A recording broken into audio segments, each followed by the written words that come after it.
Halo Sobat Kaiju, kembali lagi di dunia Kaiju Indonesia. Kali ini kita akan membahas salah satu Kaiju yang hadir dalam serial Godzilla, yaitu Megaguirus. Megaguirus merupakan Kaiju Ratu Meganulon yang hadir di dalam film Godzilla vs Megaguirus pada tahun 2000. Megaguirus mempunyai bentuk layaknya monster capung dengan tampilan yang sangar dan mengerikan. Nama Megaguirus sendiri berasal dari nama capung purba, yaitu Meganura, yang merupakan spesies capung purbakala yang sudah lama punah di era Karboniferus 300 juta tahun yang lalu. Nama akhir dari Guirus sendiri sebenarnya juga sedikit terpengaruh dari nama kaiju Toho lainnya, yaitu Anguirus. Kaiju ini mempunyai tinggi atau panjang 50 meter dan berat 12.000 ton.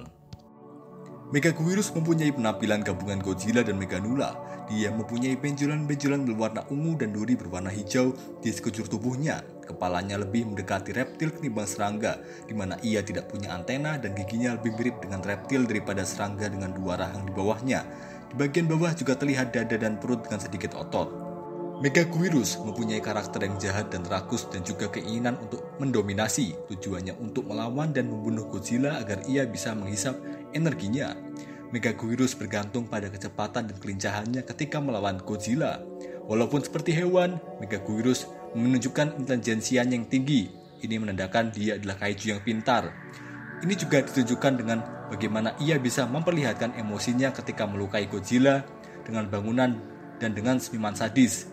Ya, kurang lebih mirip dengan Godzilla itu sendiri di Godzilla vs Kong. Megaguirus sendiri tampak terlihat senang ketika melukai Godzilla.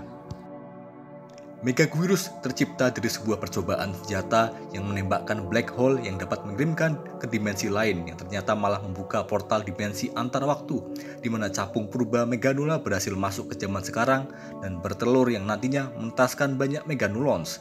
Setelah berganti kulit menjadi Meganula, kawanan Meganula menyerang Godzilla dan menyerap energinya, yang nantinya akan diberikan kepada sang ratu. Sang ratu pun keluar dari kepompongnya yang nantinya menjadi Megaguirus. Di sebuah jalanan yang banjir di area Tokyo, seekor ratu Meganula raksasa sedang menunggu di sarangnya, tepatnya di dalam air. Sang ratu menunggu kawanan anak buahnya yang telah menghisap energi Godzilla.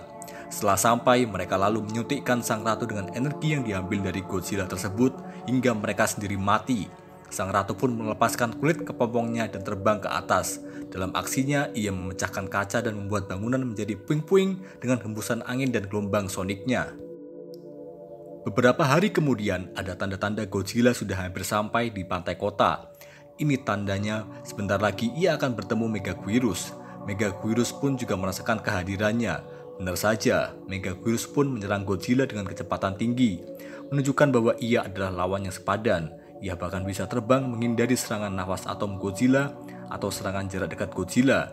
Megaguirus berhasil menghujani serangan ke Godzilla dengan kuku capitnya yang tajam, bahkan sempat menyedot tenaganya hingga Godzilla tidak bisa mengeluarkan nafas atomnya.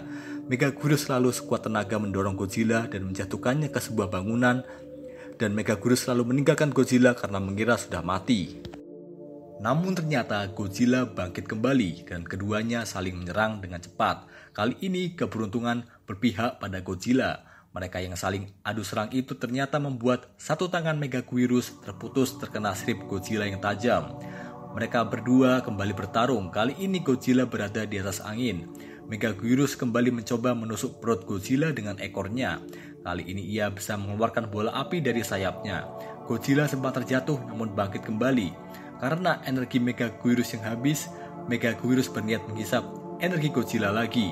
Kali ini ia menyerang dari depan dan nampaknya serangannya tidak berhasil. Ujung ekor Megaguirus mendarat di mulut Godzilla dan Godzilla pun langsung menghancurkan ujung ekornya dengan gigitannya yang tajam dan kuat. Alhasil Megaguirus sudah tidak bisa menghisap energi lagi.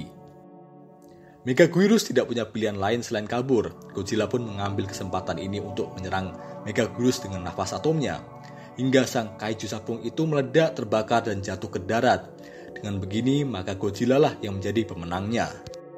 Megaguirus mempunyai kelincahan di atas rata-rata. Ia bahkan termasuk salah satu kaiju tercepat dan terlincah di franchise Godzilla. Bahkan di dalam keadaan tidak bergerak, ia dapat mempercepat kecepatannya dan tiba-tiba menghilang. Ini membuatnya bisa memberikan serangan kejutan kepada musuhnya dari tempat tidak terduga. Penerbangan kecepatan tinggi miliknya itu juga menciptakan gelombang sonik frekuensi tinggi, dan bisa membuat konslet di sekitar peralatan listrik terdekat.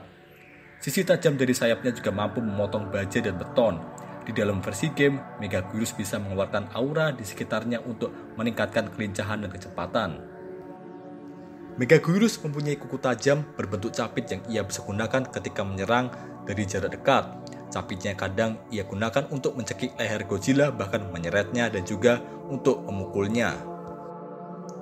Keunikan Megaguirus, walau merupakan capung purba, bagian bawah ekornya sebenarnya mirip dengan alat penyengat yang dimiliki oleh kalajengking. Namun fungsi alat penyengat ini lebih untuk menyerap energi dari lawannya. Ketika energi lawan diserap, lawan tidak bisa menyerang dengan jurus berunsur energi dari miliknya. Di sisi lain, Megaguirus bisa mengeluarkan jurus yang dihasilkan dari mengisap energi tadi dalam bentuk bola api dari sayapnya. Di versi game, Megaguirus bisa mengisap energi lawan dan menggunakannya untuk membuat jurus serangan yang kurang lebih mirip dengan lawannya dalam bentuk energi beam. Di samping kemampuan serangan yang hebat, sayangnya Megaguirus mempunyai kelemahan, yaitu mudah rapuh dan lemah. Mudah dilukai dengan serangan kejutan atau ketika lawan mulai jauh lebih kuat. Megaguirus butuh energi untuk berevolusi dan tetap hidup, terutama energi dari Godzilla. Jika energi habis, mau tidak mau ia harus mencari energi lagi atau ia bakal lemah dan kewalahan. Ketika ia dalam kondisi lemah, satu sumber nafas atom Godzilla bisa mengempaskan dirinya ke alam baka. Megaguirus hadir dalam berbagai game seperti Godzilla Save the Earth, Godzilla Unleashed Double Smash, Godzilla Game 2014, dan Godzilla Kaiju Collection. Ia juga muncul pada komik Godzilla, Rulers of the Earth, dan Catalysm. Sketera dari serial animasi Godzilla punya kemiripan dengan Megaguirus, terutama dalam menghisap energi lawan.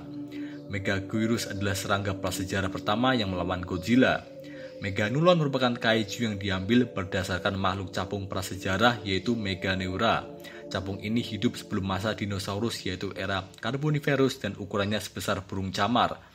Banyak serangga raksasa di era tersebut berevolusi karena tingginya jumlah oksigen di udara. Megaguirus merupakan musuh Godzilla dalam kategori usia tertua kedua, yang mana sejak era Carboniferous. Musuh pertama dengan usia tertua ada di Destroya sejak era Precambrian. Pokemon Skyter dan Yanmega mempunyai kemiripan dengan Megaguirus. Desain Megaguirus bisa jadi plesetan dari penampilan capung yang sudah ada. Sekian yang bisa kita bahas kali ini. Ingat, jangan lupa subscribe, klik tombol lonceng, dan beri komentar kalian di kolom komentar.